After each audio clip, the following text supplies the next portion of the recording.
Producer से changes करने के लिए कहे गए थे 21 जुलाई के आदेश के उपरांत। प्रोड्यूसर ने वह आदेश माना है। प्रोड्यूसर ने अपनी तरफ से मिनिस्ट्री को वो जो चेंजेस करके वो सबमिट कर दिए हैं।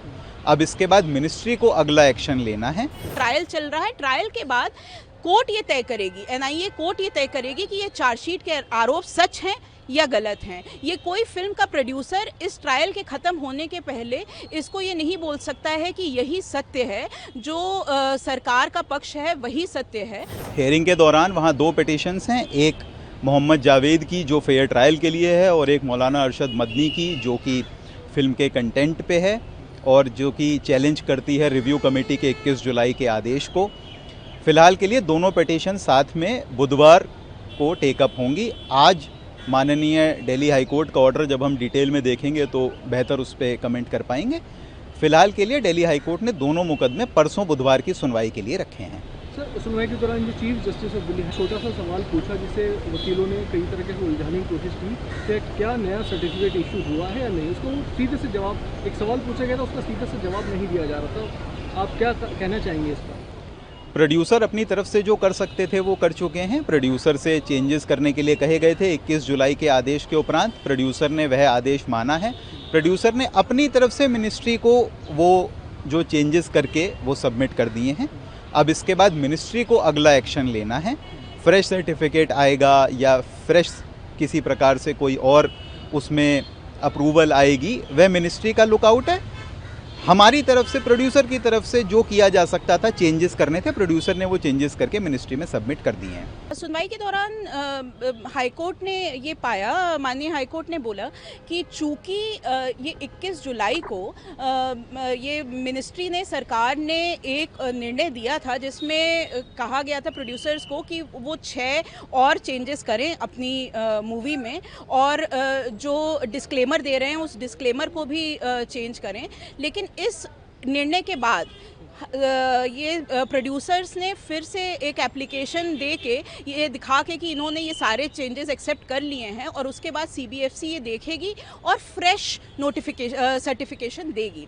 तो ये फ्रेश सर्टिफिकेशन अभी तक मिला नहीं है और कानूनन जब तक सीबीएफसी का सर्टिफिकेट नहीं मिल जाता है, नया सर्टिफिकेट नहीं मिल जाता है, मूवी वैसे भी रिलीज़ नहीं हो सकती है। तो चूँकि हमारी स्टे एप्लीकेशन यहाँ पे लगी हुई है मूवी को रिलीज़ को स्टे कराने की, तो चूँकि हमारे साथ में जो हमारी साथ की जो दूसरी पिटीशन थी, हम मोहम्मद जावेद की ओर से हैं जो एक आरोपी है इस मर्डर ट्रायल में, और साथ में ये मिस्टर मदानी की पिटीशन लगी हुई थी जिसमें mister senior advocate mister Kapil Sibal अभी आज अवेलेबल नहीं थे, वो सुप्रीम कोर्ट में एक केस में बिजी हैं। तो कोर्ट ने कहा लेकिन इसमें कोई दिक्कत नहीं है, बुधवार को हम सुनवाई करेंगे, सभी साइड तब तैयारी करके आएँ, क्योंकि वैसे भी जब तक सर्टिफिकेट नहीं मिलता है तब तक स्टे लगाने की वैसे भी कोई बात नहीं, क्योंकि मूवी रिलीज़ हो भी नहीं सकती है। मैम, जो प्रोड्यूसर है उनका कहना है कि ये सच्ची घटना और पुलिस का जो आरोप पत्र है चार्जशीट उसके ऊपर बेस्ड है। क्या ड्यूरिंग ट्रायल किसी चार्जशीट पर इस तरह मूवी बनाई जा सकती है? नहीं, बिल्कुल नहीं बनाई जा सकती और ये दोनों स्टेटमेंट ही अपने आप में कॉन्ट्राडिक्टरी हैं, इनमें आपस में विरोधाभास है।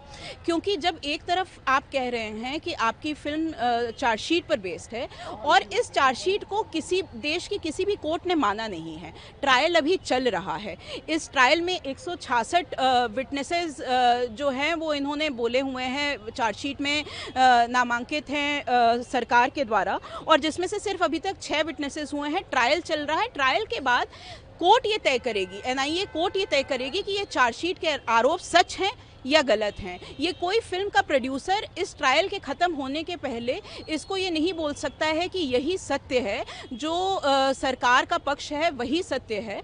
तो अगर ये बोलते हुए वो अपनी फिल्म दिखा रहे हैं तो ये एक सरासर झूठ बात है, और ना केवल झूठ बात है, ये कोर्ट की अवमानना भी है।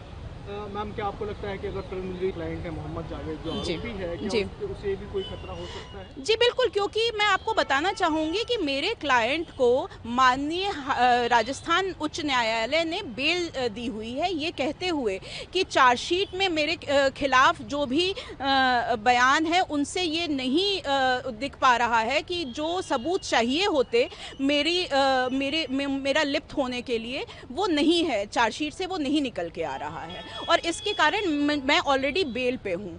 लेकिन अब जब आज मेरा क्लाइंट बेल पे है, वो मजदूरी कर रहा है, और ऐसी स्थिति में ये मूवी जो उसे पूरी तरह से क्या कहते हैं हत्यारा घोषित करती है, तो लोगों की भावनाएं भड़क सकती हैं और उसके जान माल को खतरा हो सकता है। तो इसीलिए ये दो बहुत बड़े मुद्दे हैं जो हमें यहाँ कोर्ट के सामने आने पे मजबूर करते हैं।